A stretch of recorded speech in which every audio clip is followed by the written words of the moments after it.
Yun, so guys, nandito na po ang hinahintay nyo. Nandito muna po sa Simirara. Come to Gel Blaster. Gel Blaster na po guys. Bago, ito po siya. Binuo ko na agad. Sorry guys, wala nyo nakita. Ito po yung Gel Blaster. Ito ang lalagyan na ng Gel Blaster. Ito yung tirahan niya. Ito.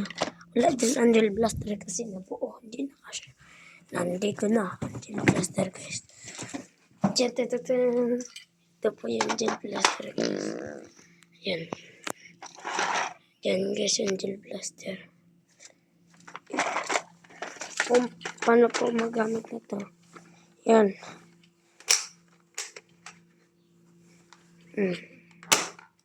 Ito rin guys. May ano po yan dyan. Ito naman, ito lang, isa lang. Ito naman, diretso-diretso.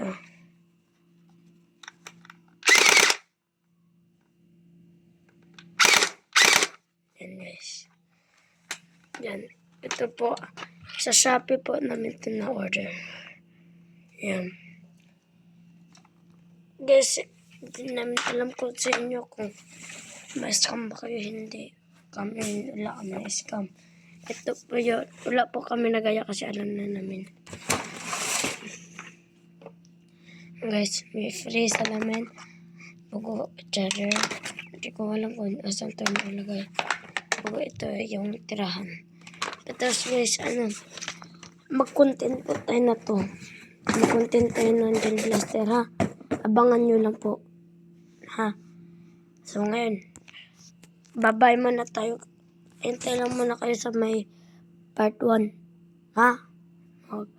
Magbabalo kasi basta may gagawin ako. Bago pa naglaki, pakita ko yung bala. Bala guys. Pinapalaki pa namin. Ito yung bala. Madilim.